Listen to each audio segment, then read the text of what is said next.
पद्मनाभस्वामी मंदिर, रहस्यमयी सोने के तहखानों की कथा, केरल का सबसे गुप्त, दिव्य और रहस्यमय मंदिर।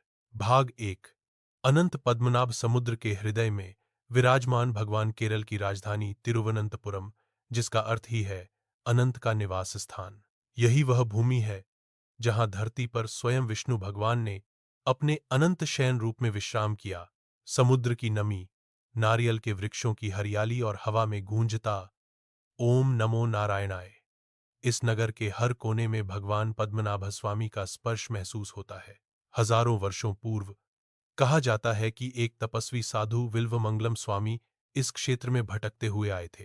वे विष्णु भक्त थे और उन्होंने परमात्मा से प्रार्थना की, प्रभु मुझे अपना साक्षात दर्शन दो। एक दिन जब वे ध्यान में लीन थे, एक दिव्य बालक उनके सामने प्रकट हुआ, आंखों में चमक, शरीर से प्रकाश निकलता हुआ। बालक ने कहा, स्वामी, यदि आप मुझे पहचानना चाहते हैं तो मेरे पीछे आइए। विल्वमंगलम उस दिव्य बालक के पीछे पीछे चल पड़े। बालक जंगल, नदी और पहाड़ियों को पार करता हुआ अंततः एक विशाल इलप्पु वृक्ष, जैकफ्रूट का पेड़ के पास गया और अचानक लुप्त हो गया। उसी क्षण धरती कांप उठी और उस वृक्ष के नीचे एक अपार प्रकाश प्रकट हुआ। विल्वमंगलम ने देखा, भगवान विष्णु अनंत शेष नाग पर लेटे हैं। उनके नाभि से कमल निकल रहा है और उस कमल पर ब्रह्मा बैठे हैं। उनके चरणों में देवी लक्ष्मी है और चारों ओर देवगण। स्वामी विल्वमंगलम ने उस रूप के दर्शन कर प्रणाम किया। प्रभु, आपका स्वरूप अनंत है, मेरी आंखें सीमित हैं, कृपा करें कि मैं आपकी आराधना कर सकूं। तब भगवान ने कहा, स्वामी, मैं इस भूमि में सदा के लिए अनंत पद्मनाभ रूप में रहूंगा। यहां जो मेरा दर्शन करेगा उसे मोक्ष प्राप्त होगा। वही स्थान आगे चलकर श्री पद्मनाभ स्वामी मंदिर कहलाया। भाग 2। रहस्यमयी वास्तुकला जो समय से परे है। मंदिर का निर्माण त्रावणकोर राजवंश ने किया, पर इसका मूल स्वरूप पौराणिक युग से जुड़ा माना जाता है। यह मंदिर द्रविड़ शैली में बना है। ऊंचा गोपुरम, लंबा मंडप और भीतर गहराई में स्थित गर्भगृह। गर्भगृह में भगवान विष्णु की मूर्ति 18 फीट लंबी है। वे अनंत शेष नाग पर लेटे हुए हैं। इस मूर्ति को देखने के लिए श्रद्धालु को 3 द्वारों से झांकना पड़ता है। पहले द्वार से भगवान का मुख दिखाई देता है, दूसरे से नाभि पर स्थित कमल और ब्रह्मा, तीसरे से चरण और देवी लक्ष्मी। मंदिर का हर स्तंभ, हर पत्थर मानो कुछ कहता है। यह न केवल धार्मिक स्थल है, बल्कि विज्ञान, कला, ज्योतिष और आध्यात्मिकता का संगम भी है। मंदिर के नीचे हैं वे रहस्यमयी तहखाने, वॉल्स, जिन्हें कक्ष कहा जाता है। कुल मिलाकर 6 मुख्य तहखाने हैं, ए, बी, सी, डी, ई और एफ। इनमें से 5 खोले जा चुके हैं, लेकिन कक्ष बी आज तक बंद है क्योंकि कहा जाता है उसके द्वार पर नाग बंधन मंत्र लगा है। भाग 3। स्वर्ण के सागर जब खजाने खुले वर्ष 2011 में, भारत का सुप्रीम कोर्ट ने आदेश दिया कि मंदिर के तहखानों का मूल्यांकन किया जाए। जब विशेषज्ञों ने कक्ष ए, सी, डी, ई और एफ खोले तो जो दृश्य सामने आया उसने पूरी दुनिया को स्तब्ध कर दिया। वहां सोने की मूर्तियां, मुकुट, आभूषण, सोने के सिक्के, चांदी के बर्तन, हीरे, जवाहरात से जड़े मुकुट और हजारों साल पुराने स्वर्ण थाल रखे थे। कहा गया कि इनकी कीमत 3 लाख करोड़ रुपए से अधिक थी, जो भारत के इतिहास का सबसे बड़ा धार्मिक खजाना माना गया। कुछ वस्तुएं इतनी प्राचीन थीं कि वे 9वीं सदी के आसपास की मानी गईं। इतिहासकारों का अनुमान था कि यह धन त्रावणकोर राजाओं, भक्तों और विदेशी व्यापारियों द्वारा दान में दिया गया था। मगर यह केवल धन नहीं था, यह श्रद्धा का सागर था जो सदियों से भगवान पद्मनाभ के चरणों में सुरक्षित था। भाग 4। कक्ष बी, जिसे खोलने की हिम्मत किसी में नहीं। जब अन्य तहखानों के द्वार खुल गए तब सभी की नजर पड़ी कक्ष बी पर। यह वह कक्ष था जिसके दरवाजे पर नागबंधन का प्रतीक उकेरा गया था। पुराणों के अनुसार ऐसे दरवाजे केवल गरुड़ मंत्र या नागपाश भेदन जैसे गुप्त वैदिक मंत्रों से ही खोले जा सकते हैं। स्थानीय पुजारियों और संतों ने चेतावनी दी, यह द्वार सामान्य तरीके से नहीं खोला जा सकता।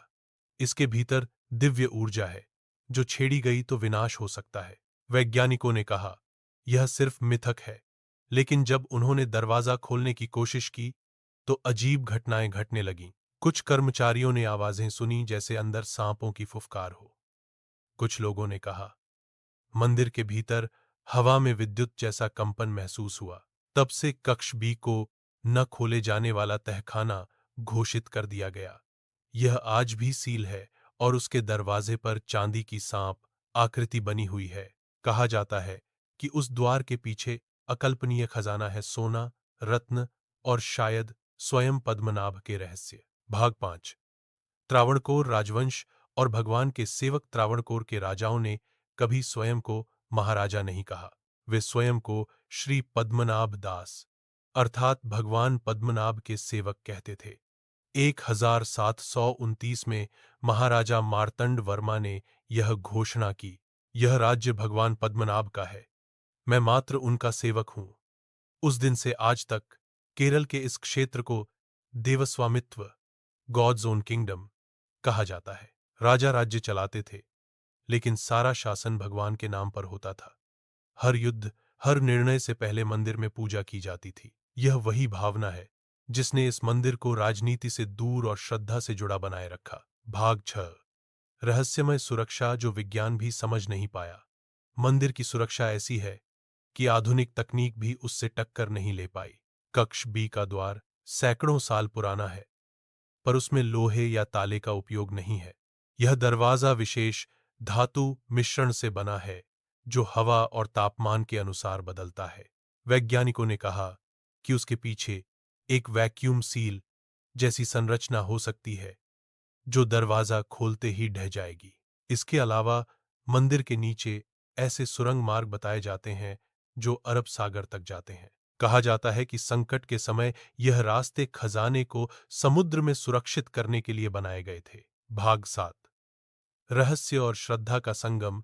2011 के बाद से मीडिया, इतिहासकार और पुरातत्व विशेषज्ञ लगातार इस मंदिर पर शोध कर रहे हैं, लेकिन एक बात सभी मानते हैं, यह मंदिर केवल धन का भंडार नहीं, बल्कि आध्यात्मिक ऊर्जा का केंद्र है। कई साधुओं का कहना है कि यहां भगवान विष्णु का शेष शयन केवल मूर्ति नहीं है, बल्कि एक जीवंत चेतना है, जो पूरे दक्षिण भारत के आध्यात्मिक संतुलन की रक्षा करती है।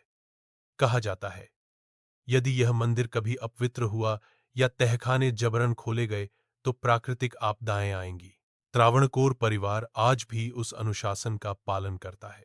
हर दिन भगवान को 9 प्रकार के भोग अर्पित किए जाते हैं, 56 दीप जलाए जाते हैं और पद्मनाभ सहस्रनाम का पाठ किया जाता है। भाग 8। पुराणों में पद्मनाभ स्वामी का उल्लेख। स्कंद पुराण और पद्म पुराण में अनंत पद्मनाभ का उल्लेख मिलता है। कहा गया है, जब संसार का अंत होगा, तब भगवान विष्णु अनंत शेष पर लेटे हुए समुद्र में विश्राम करेंगे। वही स्थान तिरुवनंतपुरम कहलाएगा। कुछ विद्वान मानते हैं कि यह स्थान वैकुंठ लोक का प्रतीक है, जहां भगवान शांति में लेटे हैं, सृष्टि और प्रलय के बीच की अवस्था में। भाग 9। जब दुनिया झुकी इस मंदिर के आगे, जब खजाना मिला, तो दुनिया ने देखा, भारत के एक मंदिर में इतना धन है कि कई देशों का जीडीपी उससे कम है। लेकिन सबसे अद्भुत बात यह थी, मंदिर ने कहा, यह धन किसी व्यक्ति का नहीं, यह भगवान का है। इसे न बेचा जाएगा, न प्रदर्शित किया जाएगा। यही वह भावना है जो इसे संपत्ति नहीं, बल्कि समर्पण का प्रतीक बनाती है। आज भी मंदिर में रोज हजारों श्रद्धालु आते हैं, कुछ दर्शन के लिए, कुछ उस दिव्य ऊर्जा को महसूस करने के लिए। भाग 10। अनंत रहस्य जो कभी समाप्त नहीं होगा। कक्ष बी का रहस्य अब भी जीवित है। कई वैज्ञानिकों ने सुझाव दिया कि इसे आधुनिक तकनीक से खोला जा सकता है, पर पुजारी आज भी कहते हैं, जब समय आएगा, भगवान स्वयं चाहेंगे तो द्वार खुलेगा। कुछ लोगों का मानना है कि उसके भीतर दिव्य अस्त्र या शियों की ऊर्जा संग्रहित है। कुछ कहते हैं वहां स्वर्ण मूर्तियां नहीं, बल्कि ज्ञान के ग्रंथ हैं, जो सृष्टि के रहस्य बताते हैं। पर शायद असली रहस्य यह नहीं कि अंदर क्या है, बल्कि यह कि हम उसे जानना क्यों चाहते हैं। क्योंकि हर रहस्य तब तक दिव्य रहता है जब तक वह अनकहा है। भाग 11। आज का पद्मनाभ स्वामी मंदिर। आज यह मंदिर न केवल केरल की पहचान है, बल्कि विश्व का सबसे धनवान मंदिर भी है। पर इसके द्वारों के पीछे अब भी वह मौन कथा गूंजती है, जिसे न कैमरा पकड़ सकता है, न कलम बयान कर सकती है। हर शाम जब आरती होती है, शंख, मृदंग और दीपों की लौ मिलकर ऐसा दृश्य बनाते हैं कि लगता है जैसे स्वयं विष्णु लोक उतर आया हो। भाग 12। संदेश, श्रद्धा, रहस्य और मर्यादा। पद्मनाभ स्वामी मंदिर हमें यह सिखाता है कि श्रद्धा और रहस्य विरोधी नहीं, बल्कि पूरक हैं। हर युग में विज्ञान सब कुछ समझना चाहता है, लेकिन कुछ सत्य ऐसे होते हैं जिन्हें महसूस किया जाता है, मापा नहीं। जैसे भगवान पद्मनाभ स्वयं कहते हैं, मैं वहां नहीं रहता जहां मूर्तियां हैं, मैं वहां रहता हूं जहां विश्वास है। समापन। अनंत की कथा। जब रात्रि होती है, मंदिर के दीप बुझ जाते हैं और तिरुवनंतपुरम पर सन्नाटा छा जाता है। तब कहते हैं, गर्भगृह से हल्की शंख ध्वनि सुनाई देती है, मानो भगवान विष्णु स्वयं समुद्र की लहरों संग विश्राम कर रहे हों। यह वही अनंत कथा है जो सृष्टि के आरंभ से चली आ रही है और शायद तब तक चलेगी जब तक समुद्र की लहरें पद्मनाभ के चरणों को छूती रहेंगी।